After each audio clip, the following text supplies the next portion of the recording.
اینجا شهری نو مکانی که فوتبال میان جوانان جایگاه مخصوص دارد. تشکیل یک مسابقه میان دهها در جماعت دهات چوست تا حد طول یک ماه جدی سپری شد که بانگ و نامش تا منطقه های دیگر رفت.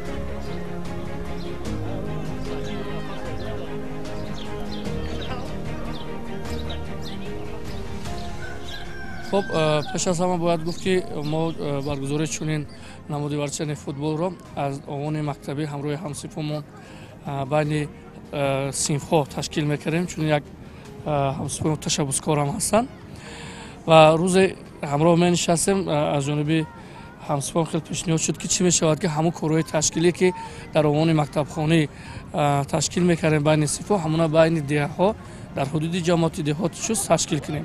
با همین خلاصه آمدیم که ما حتما این فوتبال را بخشیده به 31مین سالگرد تأسیس یابی قواهای مسلح جمهوری تاجیکستان بین دسته‌ها تشکیل میکنیم. مخصوص در همین مسئله فوتبال شوق و به اندازه زیاد دارن. ما تصمیم گرفتیم که در همین جوانان همین جماعت یک مسابقه دایر به 31 سالگی ارتش ملی برگزار کنیم و جوانان را در روحیه وطن دوستی و وطن آباد کنی هدایت سازیم دایر به همین ورزش.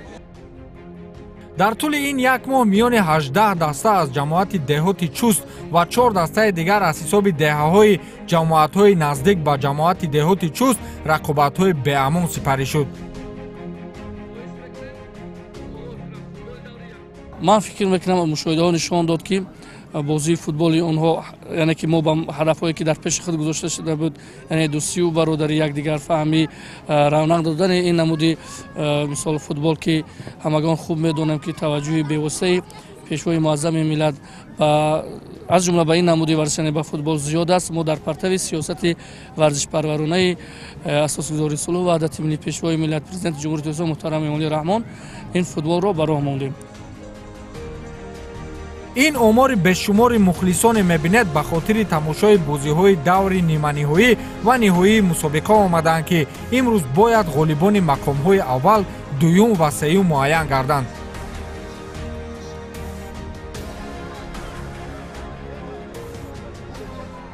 برای جای سوم دسته‌های بهارستان و اوزون یک بازی می‌کنند و برای جای یکم دسته ضربه‌دار با چوزی بازی می‌کند و همگان شاهد می‌گردیم که مثلا چگونه مهارت بلندی ورزشی دارند.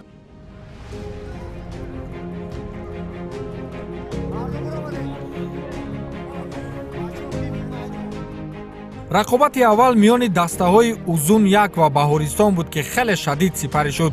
ضربه‌های پیوسته به دروازه همدیگر و بحث و نافهمی‌های زیاد میان فوتبالبازان از زمره جالب‌ترین فرصت‌های بازی بودند که مخلصان هر لحظه سر پا می‌خستند تا حد جانفدایی می‌کردند که حتی در یک فرصت دروازه‌بان دسته اوزون به ستون دروازه برخورد و به زمین افتاد که طبیبان و مخلصان در حال به کمک او شتافتند.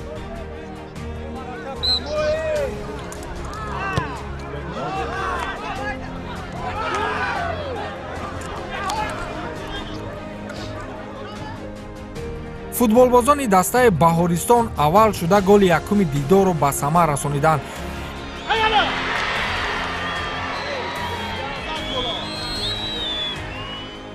همین طور دیگر برای حساب را برابر کردند. کبودپوشان به هجوم‌های پیاپی می‌گذاشتند و در اول قسم دوم با زدن گل دست یافتند که حساب 1-1 قریب تا آخر بازی به تغییر ماند. همگی چند فرصت دیگر ماندن به انجام وقت اساسی. فوتبالبازان دسته بهارستان مقابل بازیگر تیم اوزون قاعده بازی را ویران کردند که داور میدان با دروازه آنها پنالتی تعیین کرد.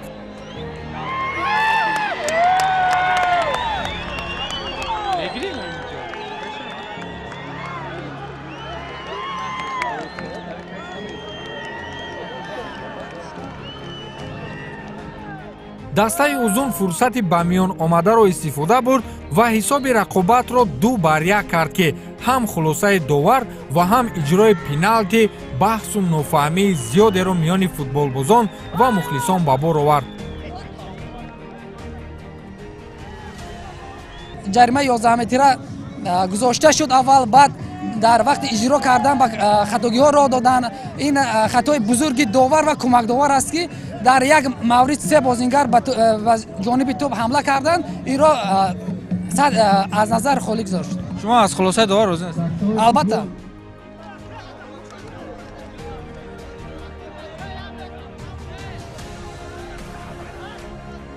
бозии финалӣ барои мухлисони дастаҳои чӯзӣ ва зарбадор воқеан хеле пурэҳсос буд. воқеан тими деҳаи чӯзӣ миёни тамоми минтақаҳои дигари ҷамоат сиёсати хоса дорад. ҳар бозӣ бо ин даста барои дигар тимҳо ба қавле вазнин паси сар мешавад. аз ин рӯ футболбозони дастаи мазкур ҳар дам бо иҷрои бозигузориҳои ҷолиб ба дарвозаи ҳариф наздик мешуданд ки ҳанӯз дар дақиқаҳои аввал футболбозони дастаи чӯзӣ тавассути ба истилоҳ рикошет ба дарвозаи зарбадор голи аҷибе зад.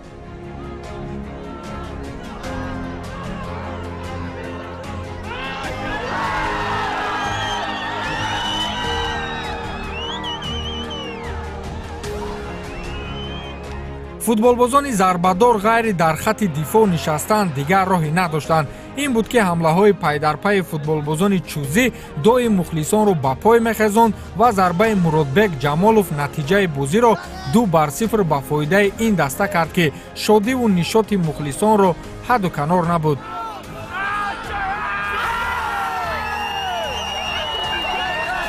футболбозони дастаи зарбадор барои тағйир додани ҳисоб кӯшиш мекарданд, махсусан фурсате ки футболбози онҳо бо дарвозабон як ба як баромад, аммо бенатиҷа.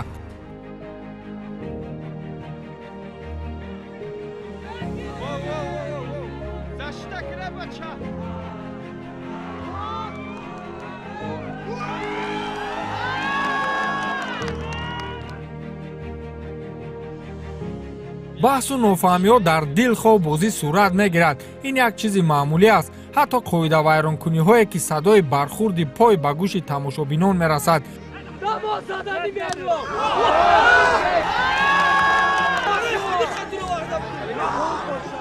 ҳатто кор то ҷое расид ки мошини ёрии таъҷилӣ ба майдон даромад, аммо ҳодиса ба қавле ба хайр буд. хулас дастаи чӯзӣ дар ин дидор ғалаба кард ва баробари ҳуштаки довар тӯдаи мухлисон дохили майдон даромаданд то шодиву нишоти худро нишон бидиҳанд.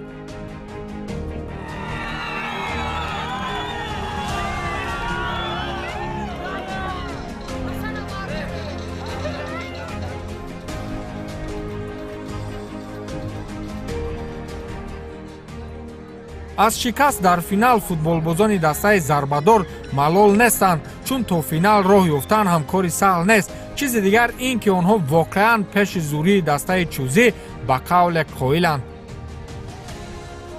гуфтаниам ки раҳмат ба ҳамин ташкилкунандагони бозии футбол дар давоми як моҳ ҳамин бозии футбол баргузор гардид. хеле бозии хуб гузашт. ман дастаи ба ҷои аввал гирифтани дастаи чӯзиро табрик мекунам. ба ҳама раҳмат. ба дастаи футболбозони зарбадор низ раҳмат мегӯям. ба ташкилкунандагон низ раҳмат мегӯям.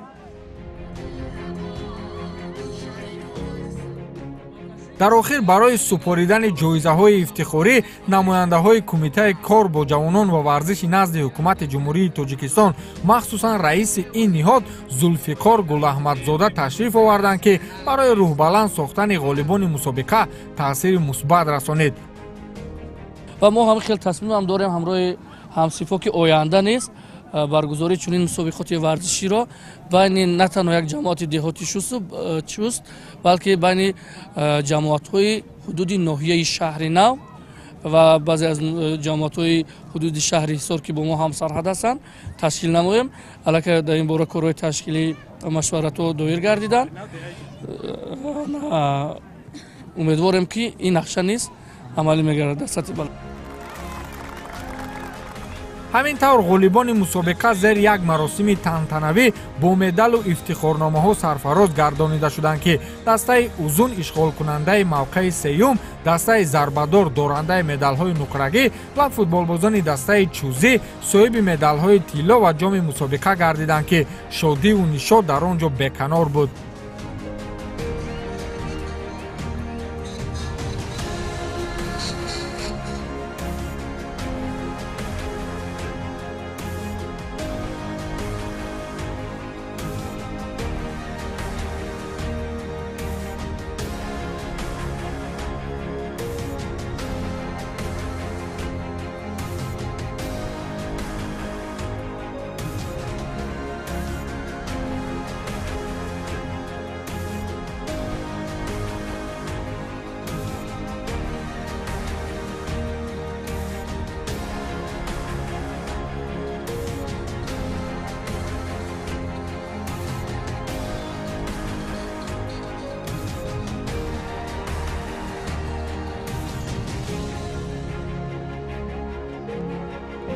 ҳамчунин аз номи кумитаи кор бо ҷавонон ва варзиши назди ҳукумати ҷумҳурии тоҷикистон барои ташкилкунандагони мусобиқа низ ифтихорномаҳо пешниҳод карда шуд ба ҳамон ҳамсинфоне ки чунин як мусобиқаи хуберо ташкил карданд.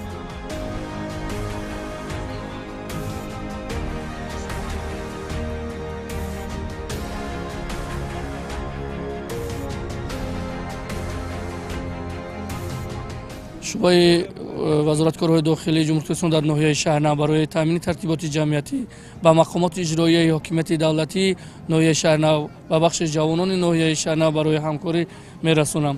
ва имрӯз барои ҳамаи ҷавонони деҳоти чӯзӣ, чӣ барои варзишгарон, чӣ барои мухлисон хурсандиовар аст, ифтихор аст ки дар ҷанбаси давраи финалии ин бозӣ даъвати моро пазируфтанд раиси кумитаи ҷавонон ва варзиши назди ҳукумати ҷумҳурии тоҷикистон муҳтарам Гулаҳмадзода Зулфиқор ки ин рӯҳияи мо ҷавононро, рӯҳияи кулли варзишгарони имрӯза мусобиқотро баланд бардошт. Ман боварӣ дорам ки баъд аз таваҷҷӯҳи масъулони соҳаи варзиш бештар низ ин намуди варзиш бо рушд мекунад дар деҳот. ташкили чунин як мусобиқае дар сатҳи маҳал қадаме ба рушди футболи кишвар аст ки метавонем ба ин васила чеҳраҳои нави футболиро дарёфт намоем.